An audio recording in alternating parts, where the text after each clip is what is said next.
Seguiremos innovando para hacer tus viajes más cómodos, seguros y las vías más ágiles.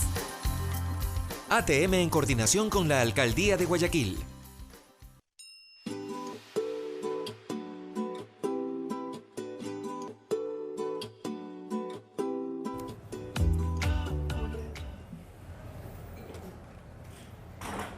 Muy buenos días amigos, estamos lunes 22 de julio de 2019, iniciando la semana. Son las 8:42 de la mañana, bienvenidos a su programa Café La Posta. Yo soy Gabriela Yepes y antes de empezar la entrevista de hoy, quiero agradecer a todas nuestras marcas auspiciantes que nos permiten estar todas las mañanas aquí junto a ustedes. Gracias a Hyundai, gracias a la ATM, la Autoridad de Tránsito Municipal de Guayaquil. Por supuesto también gracias a la cafetería Il Barista que nos abre sus puertas cada mañana y nos brinda lo más rico del café. Gracias también a Contap, como ya saben, que es la aplicación que nos permite llevar a la posta toda nuestra contabilidad de forma segura y cuentas claras. Y finalmente quiero agradecer a Sixt Rentacar. Finalmente esta marca alemana ya está en Ecuador, así que si ustedes están buscando, necesitan rentar un auto, apuesten por ellos que tienen una variedad increíble de vehículos que los harán viajar de forma segura y muy cómoda. Ahora amigos, pasemos a las noticias en caliente.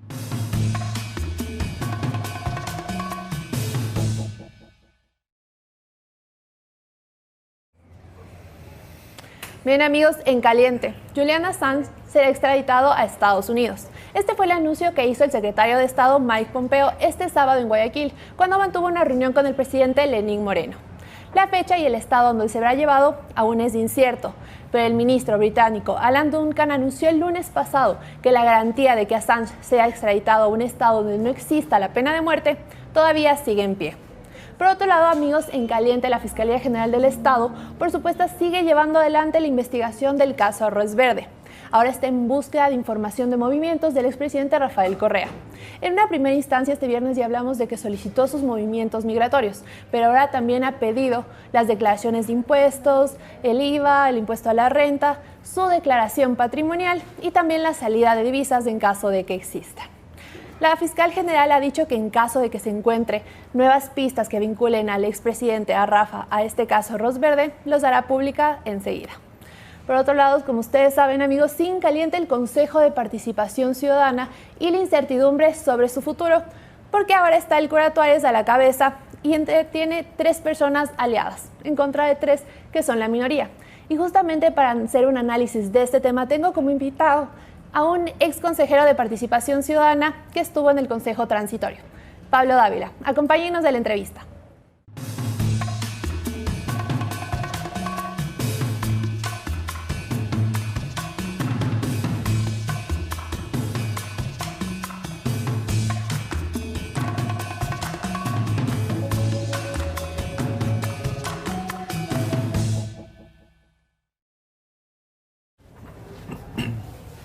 De nuevo, muy buenos días amigos y gracias por quedarse en la entrevista y estamos con Pablo Dávila. Bienvenido, Pablo.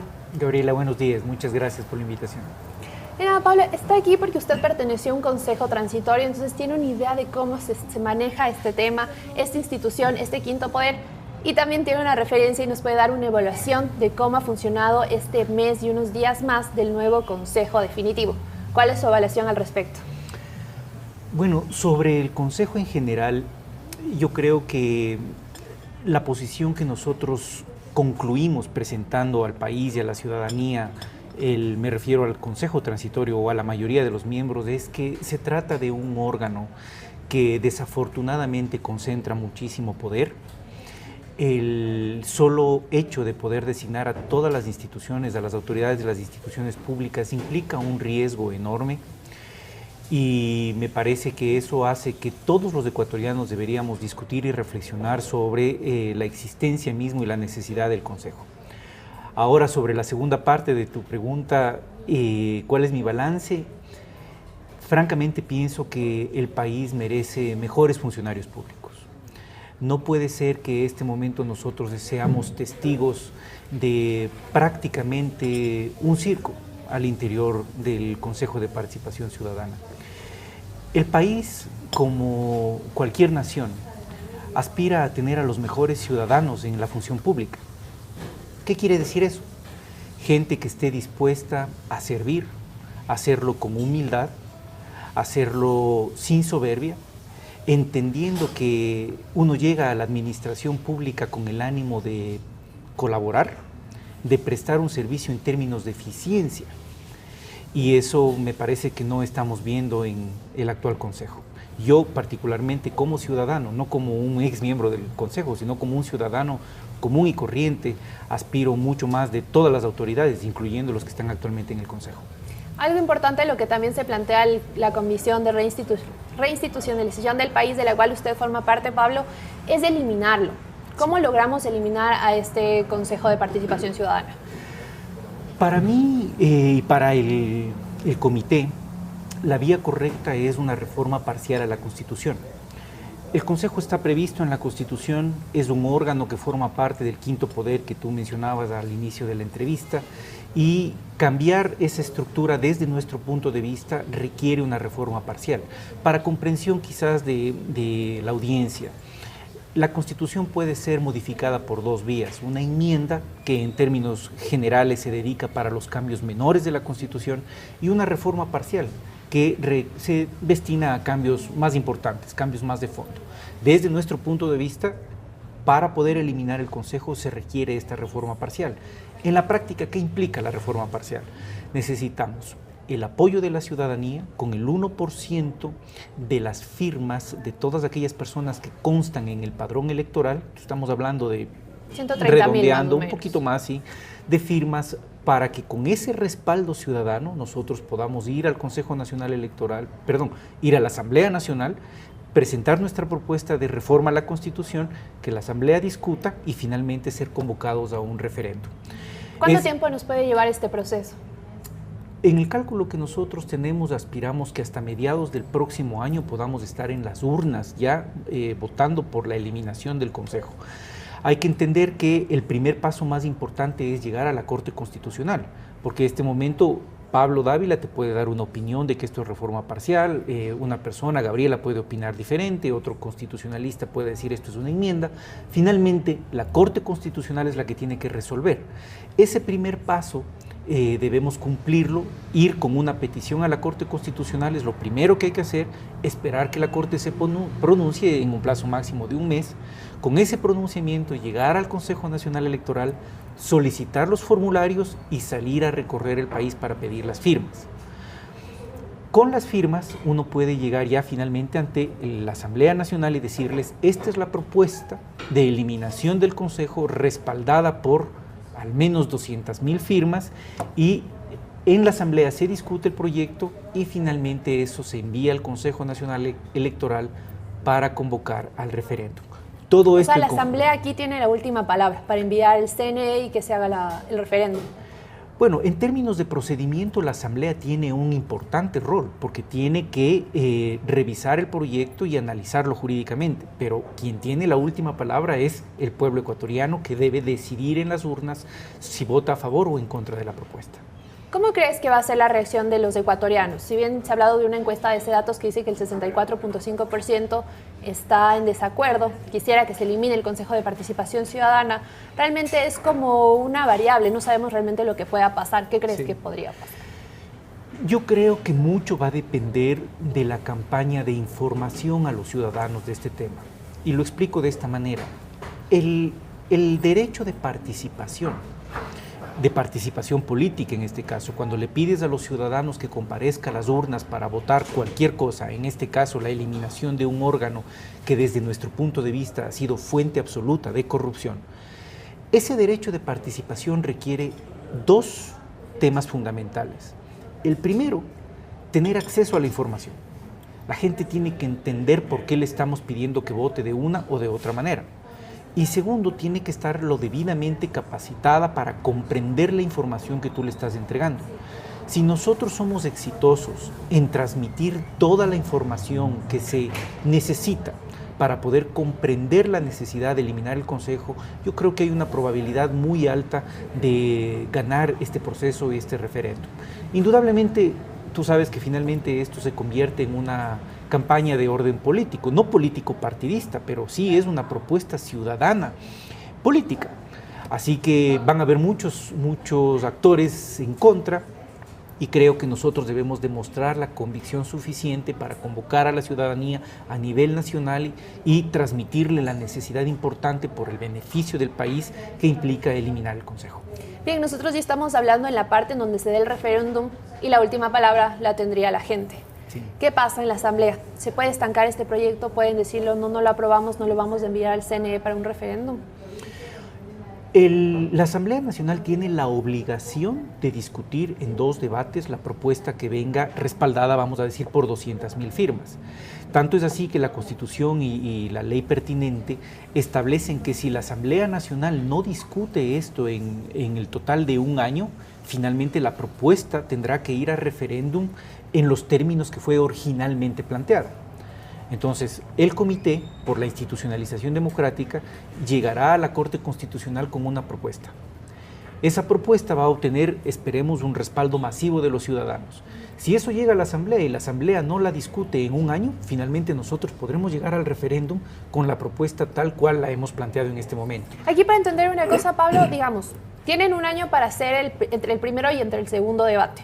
Si bien, si lo hacen y se empieza a debatir este tema, ¿cada asambleísta tiene que dar su voto para que pase este proyecto?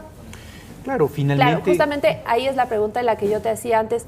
¿Qué sucede? No sabemos, la asamblea puede ser muy impredecible, a veces creemos que van a dar un voto, pero realmente se dan para atrás. ¿Qué puede pasar ahí? ¿Tú qué crees? ¿Cómo van a estar direccionados los asambleístas hacia este proyecto? Sí, yo creo que va a ser una clara oportunidad de responsabilidad política de los asambleístas. Y lo digo de esta manera, este no es un proyecto de ley abierto a la negociación interna exclusiva de la Asamblea. Ellos van a tener que discutir sobre la base de una propuesta que llegará respaldada por 200.000, 300.000 y mientras más ciudadanos mejor. Entonces ellos tienen un límite de discusión. Aquí hago tal vez una aclaratoria importante.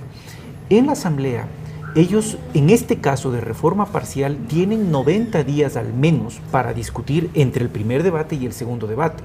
Lo que la ley te dice es, si no lo hacen en esos 90 días, esto solo podría extenderse hasta 1 año y si no lo hacen en el año, finalmente el proyecto tendrá que ir a referéndum en los términos originalmente planteados, es decir, planteados por la ciudadanía que respalde el proyecto.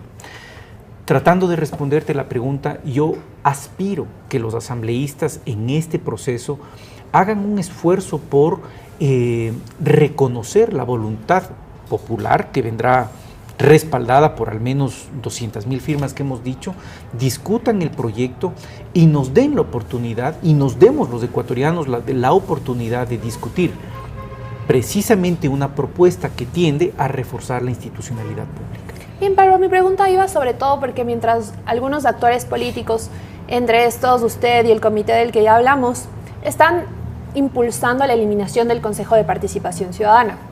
Pero por otro lado, la Asamblea únicamente está hablando de limitarle las funciones. En un momento hablan de eliminar, solo quieren quitarle la función y exactamente la designación de autoridades.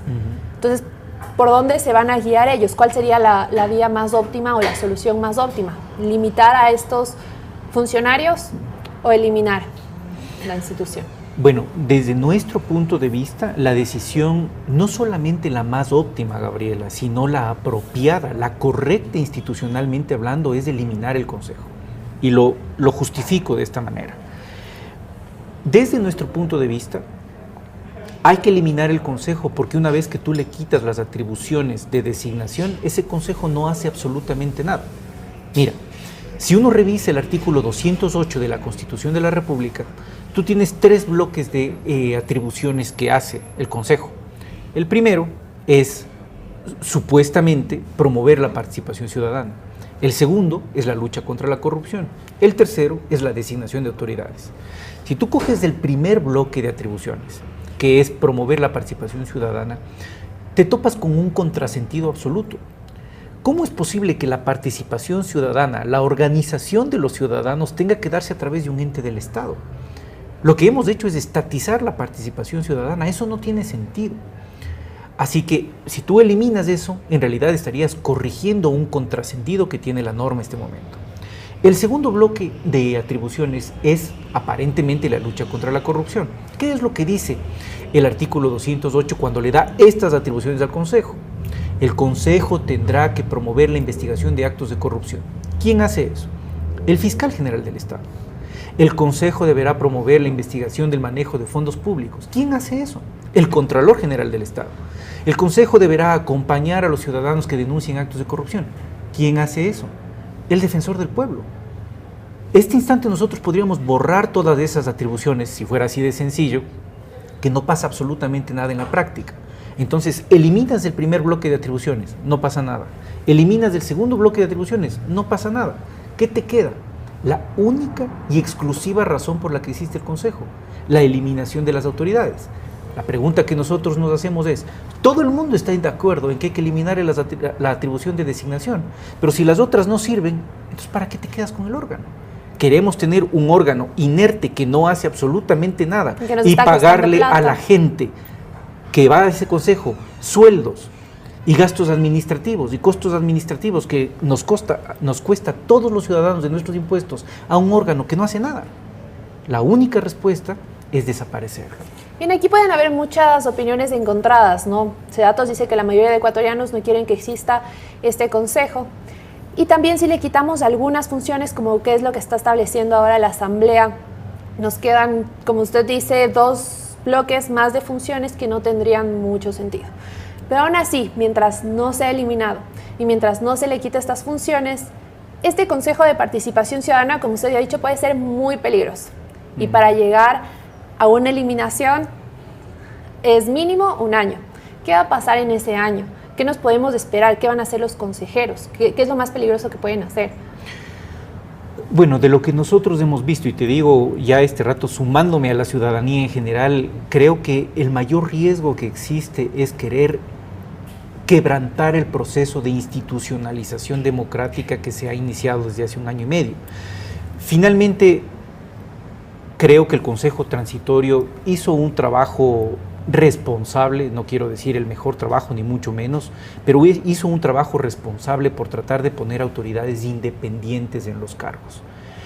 Eso de poner autoridades independientes es en esencia recuperar la institucionalidad en un Estado. De lo que yo he podido ver en este mes y medio, el Consejo actual se ha concentrado en desconocer ese proceso, en querer revisar todas las actuaciones del Consejo Transitorio. La pregunta es ¿por qué? Y parece ser que las razones son esencialmente de orden político. No quieren que la Corte Constitucional funcione adecuadamente, no quieren que el fiscal actúe independientemente, quieren rever la gestión del Contralor General del Estado. ¿Por qué no pensar en que este Consejo revise precisamente cuáles son sus atribuciones y de alguna manera se concentre en cumplir sus atribuciones hacia adelante, no viendo hacia atrás? Ese para mí es el mayor riesgo posible. Por ello, y asumiendo la reflexión que tú planteas en este momento, para mí es fundamental que el debate público sobre la existencia del Consejo sea central en todas las entidades del Estado. Efectivamente, la Asamblea discute eliminar las atribuciones de designación. Eso me parece muy bien que esté en el centro del debate público. Nosotros planteamos la eliminación del Consejo como un órgano, estamos poniendo un elemento de juicio adicional. La ciudadanía, los líderes de opinión como ustedes, debemos inmiscuirnos en ese proceso para que esto no sea un debate temporal o momentáneo y podamos entender cuán relevante es para el futuro del país. Pablo, pongamos 2 escenarios. Pongamos el escenario en que se le elimina las funciones al Consejo. Y ahora pongamos por otro lado el escenario de eliminar completamente. ¿Por qué no se lo ha hecho antes siendo tan importante? Digamos, cuando estaba Julio César Trujillo vivo, promovió junto a otros consejeros la eliminación. ¿Por qué el presidente aún le había hecho llamados al presidente Lenín Moreno? ¿Por qué él no accedió y no se fue por esta eliminación que es del un escenario? ¿Por qué cree que Lenín Moreno no le ha dado tanta importancia y únicamente salió recién, después de varios días, cuando ya se armó todo el escándalo de que los consejeros querían hacer una revisión? ¿Por qué se mantuvo callado, recién aparece, y en la época en que Trujillo promovía no quiso apoyar esta causa? ¿Qué le conviene? ¿Por qué le conviene a Lenín Moreno tener este consejo? Bueno, francamente yo no creo que le convenga tener este consejo. Estamos viendo lo que están haciendo. ¿Pero por qué no lo elimina si no le conviene?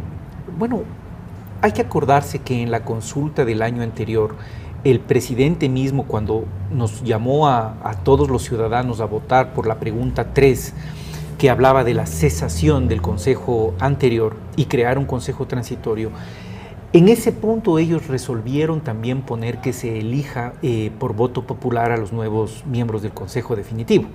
Entonces ahí había ya una manifestación de voluntad del Ejecutivo. Ellos expresaron y consideraron que esta era la solución. Hoy en día, Gabriela, creo que todos los ciudadanos tenemos claro que esa no fue la solución, porque la elección en urna nos ha traído desafortunadamente a este penoso escenario de tener a las personas que están ahí haciendo lo que están haciendo. Entonces, si tú me preguntas a mí, yo puedo especular finalmente y entender que cuando el Ejecutivo tomó esa decisión, pensó que era la decisión correcta y luego simplemente la ha mantenido. El doctor Julio César Trujillo, yo fui parte de esos consejeros que tú has mencionado, apoyamos desde el inicio la necesidad de eliminar el consejo. Planteamos en junio del año anterior que debería hacerse una convocatoria a una consulta para eliminar el consejo. Desafortunadamente en ese momento no fue factible hacerlo. Y hoy en día creemos que ya desde una iniciativa ciudadana debemos empujar precisamente ese proceso.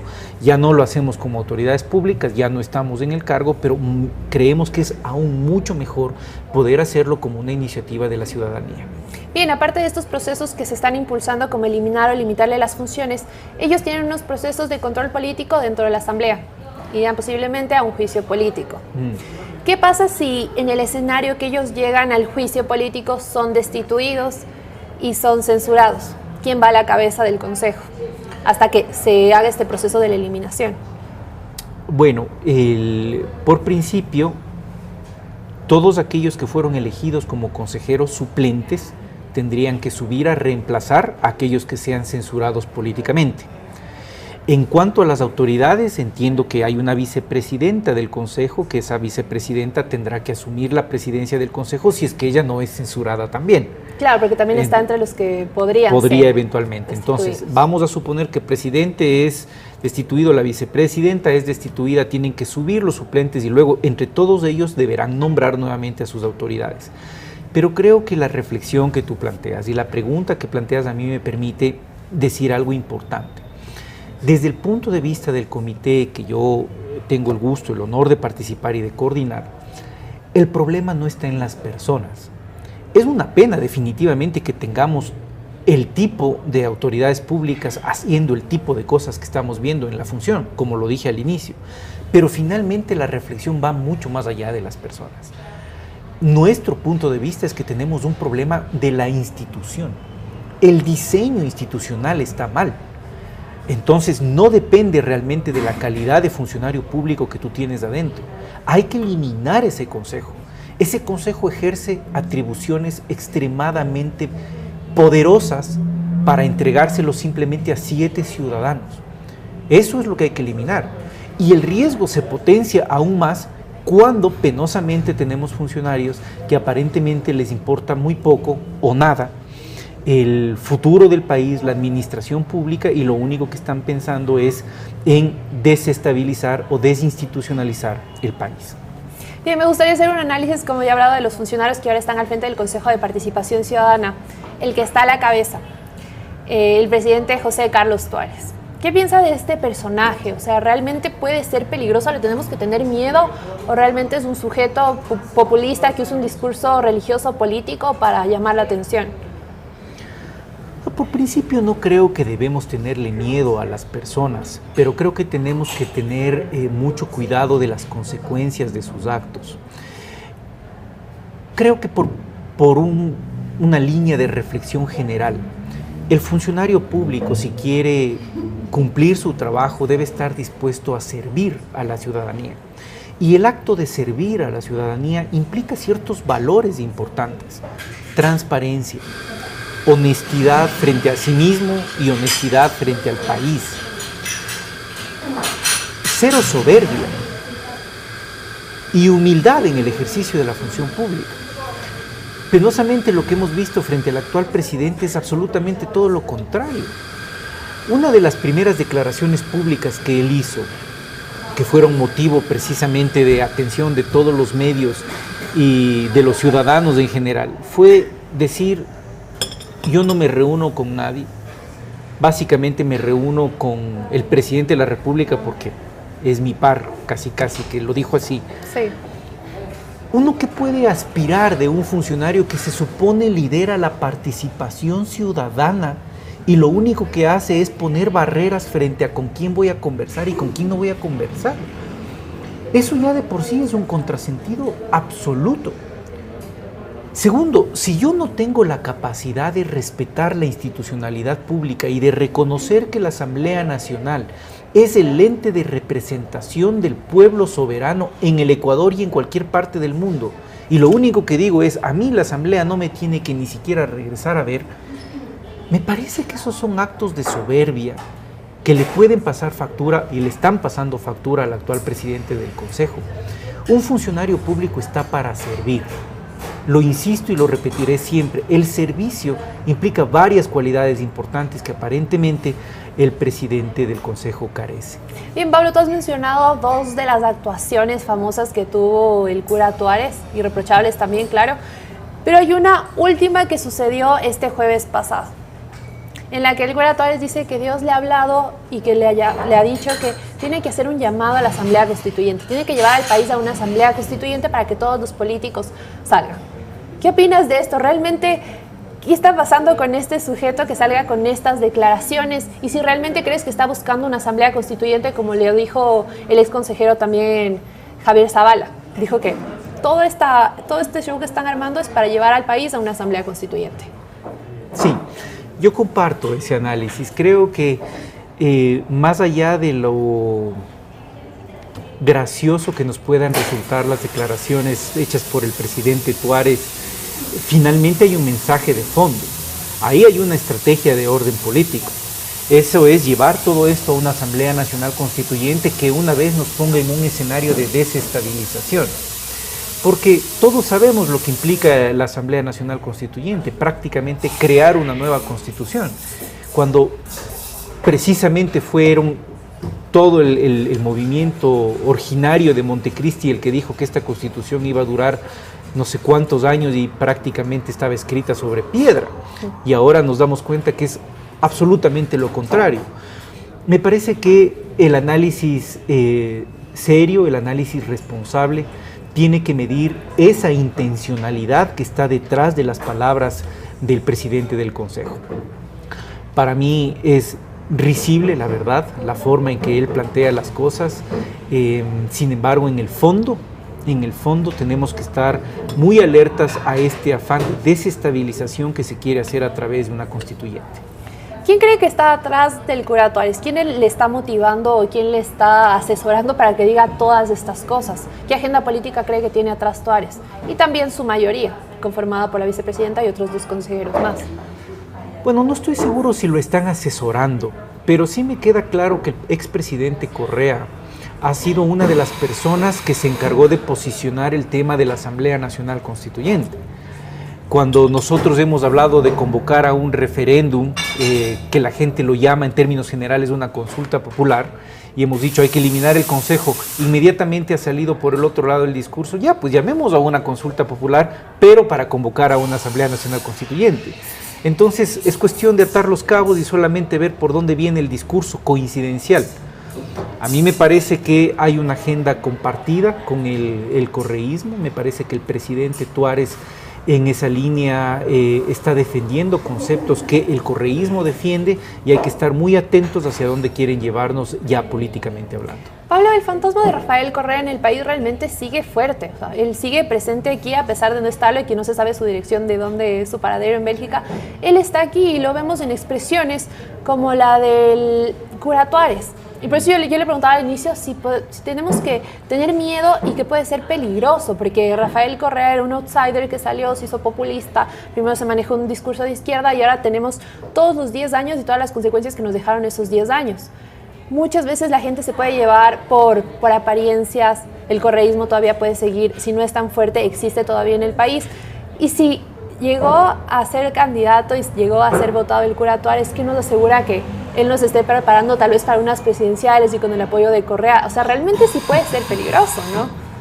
Sí, indudablemente. Yo creo que en cualquier análisis responsable hay que entender que el correísmo en general es una fuerza política que existe y tiene el respaldo fijo de un 20% de ecuatorianos, si es que no es más. Eso frente a cualquier campaña electoral es un peso político muy importante. Ellos estarán buscando un candidato adecuado que les permita tener un resultado apropiado en las próximas elecciones. Y seguramente el padre Tuárez podrá estar entre esos nombres, aunque seguramente si sigue el ritmo que va a desaparecer de esa lista lo más pronto posible. Pero una vez más, el riesgo va más allá de los nombres. Lo que hay que entender es que nuestro país es un país frágil, que tiene una democracia sensible al populismo, donde la gente penosamente se deja llevar por discursos mentirosos y falsos. Desafortunadamente vivimos 10 años precisamente como consecuencia de no saber elegir apropiadamente, y si al menos hoy día tenemos la responsabilidad, creo yo, de advertir que tenemos esa probabilidad en ciernes. No es un escenario improbable, es muy probable, y todos los ecuatorianos debemos estar alertas. Un factor que subyace en el fondo de este análisis es entender que todavía tenemos una sociedad muy dividida, Gabriela, y los ecuatorianos quedamos muy golpeados por un discurso de división sustentado en el odio, que trató de separar a los ecuatorianos entre pobres y ricos, entre pelucones y no pelucones, en un discurso absolutamente separatista. Y creo que debemos acordarnos permanentemente de eso, ahora que tenemos que reflexionar sobre cuáles van a ser nuestras opciones a futuro. Solamente está en nuestras manos, somos los ciudadanos los que tenemos que tomar las decisiones, y esperemos que no caigamos en los mismos errores del pasado. Aquí hay algo importante. Usted dice los ciudadanos son los que tomamos las decisiones, somos los que vamos a la urna y damos nuestro voto. Pero los ciudadanos también confiamos en que tenemos una institución como es la del Consejo Nacional Electoral. Y confiamos en que ellos sean una especie de filtro, un filtro muy importante que nos ponga a disposición los candidatos que ya han sido revisados, que tengan un buen historial y que sean la mejor opción. Pero ahora no podemos confiar en un CNE, porque hemos tenido pruebas de que en las últimas elecciones seccionales el sistema informático falló, las denuncias de irregularidades en el Guayas, en Los Ríos y en otras provincias. Y sobre todo el filtro que no funcionó o funcionó muy mal para que nos den a los candidatos al Consejo de Participación Ciudadana. Podemos decir que también existe una culpa de ellos, porque si bien nosotros ya teníamos un Consejo de Participación Ciudadana y teníamos que votar, por lo menos dennos candidatos decentes, ¿no? ¿Hay parte de culpa en el CNE? Sí, yo creo que nuevamente entramos al análisis de la institucionalidad pública. Nosotros tenemos que procurar que las instituciones sean sólidas. Y ahora estamos hablando del Consejo Nacional Electoral. Hace unos minutos hablábamos del Consejo de Participación Ciudadana.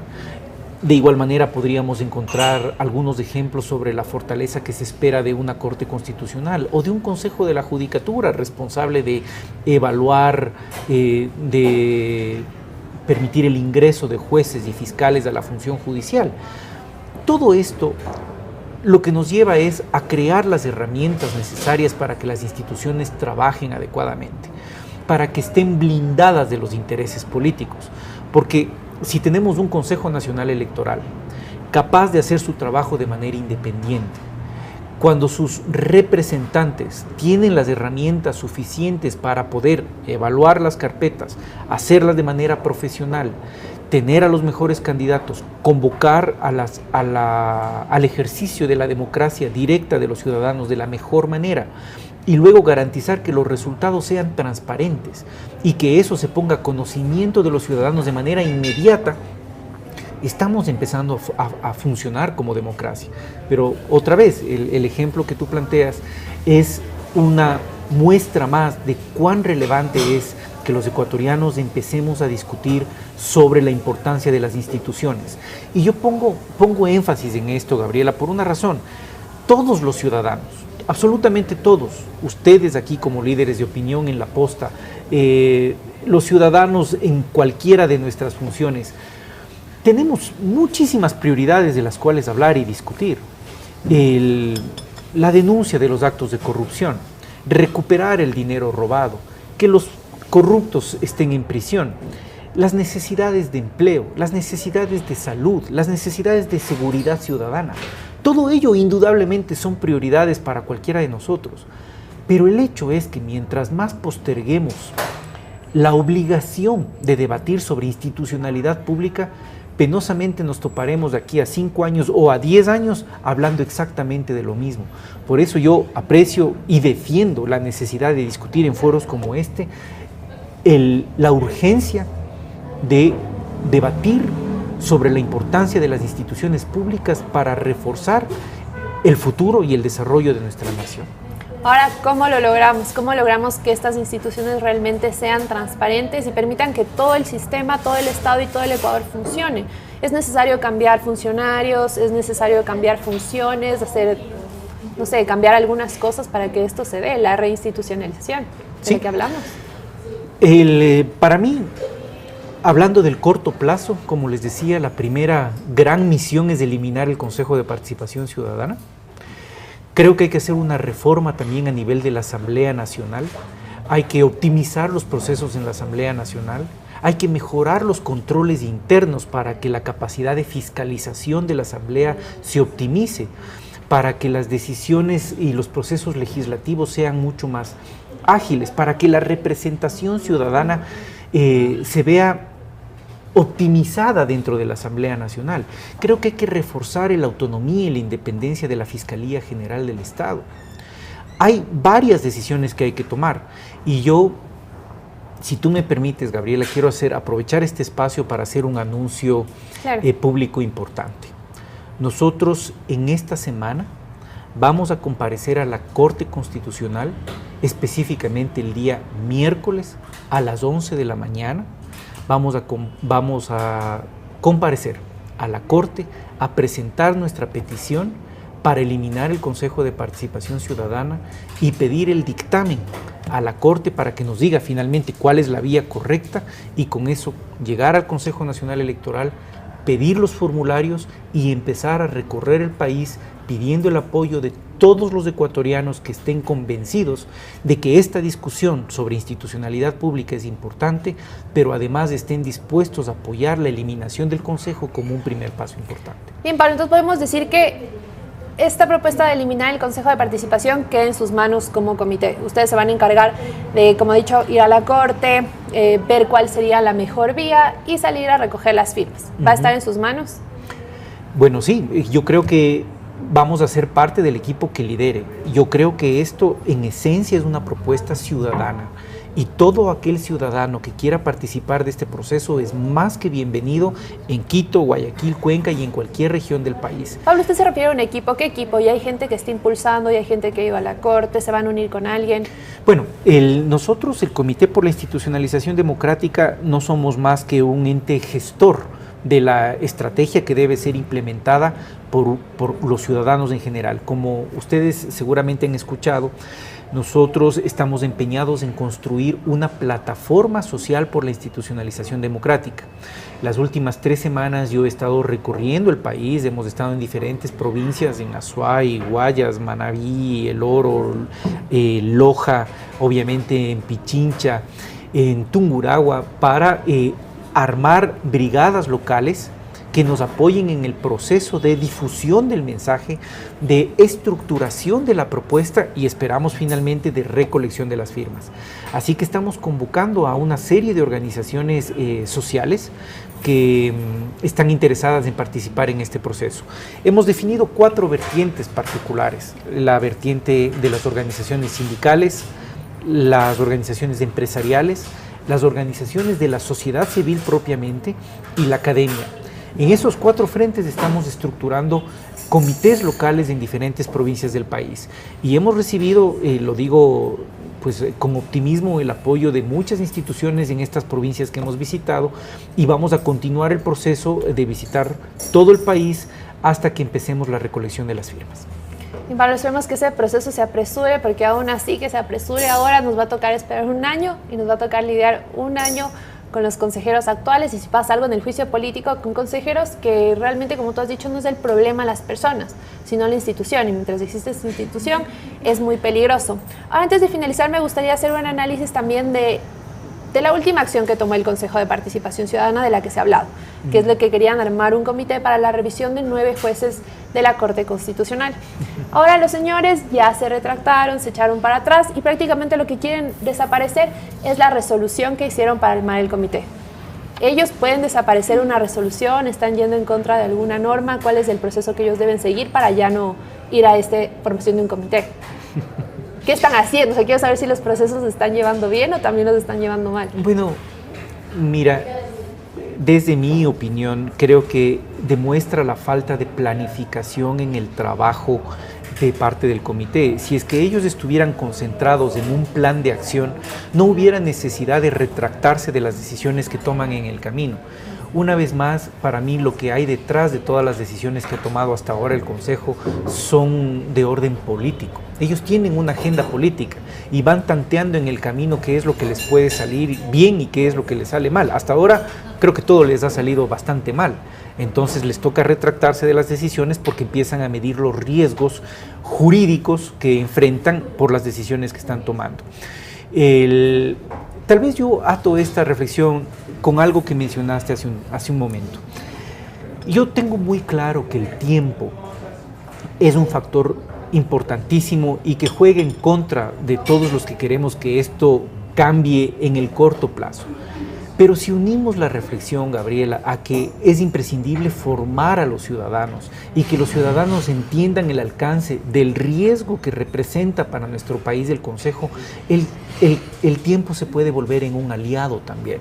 Por supuesto, y esto te lo digo a ti y lo digo a la audiencia de ustedes, vamos a hacer todo el esfuerzo posible por acortar todos los plazos y para que esto nos tenga en las calles generando conciencia, generando lealtad con un proceso que busca un Ecuador mejor lo más pronto posible. Pero vamos a utilizar cada día, cada hora precisamente también para hacer que la mayor cantidad de ecuatorianos conozcan este mensaje, conozcan los riesgos del Consejo y por tanto cuando lleguemos a las urnas finalmente a votar, todos sepamos en mayor o menor medida que hay que eliminar el Consejo porque ha sido el organismo utilizado durante 10 años para promover actos de corrupción y por tanto actos de impunidad que nos ha tenido en el país sumidos en esta penosa corrupción que hoy queremos desaparecer. Perfecto, Pablo, muchas gracias por acompañarnos. Estaremos atentos a ver qué sucede con el Consejo de Participación, si es su eliminación, qué pasa en los juicios políticos en la Asamblea y veremos cuáles son las actuaciones y declaraciones del cura Tuárez próximamente para analizarlas. Estaremos aquí. Muchas gracias, Pablo, por acompañarnos y muchas gracias a ustedes, amigos, por quedarse a la entrevista. Que tengan un excelente inicio de semana. Nos veremos aquí mañana con más de Café La Posta. Pero antes de finalizar y que nos vayamos, voy a tomar una foto a la factura y subirla a la aplicación de Contap para que quede todo registrado y así tener la contabilidad ordenadita. Eso ha sido todo, amigos. Que tengan un excelente día. Chao.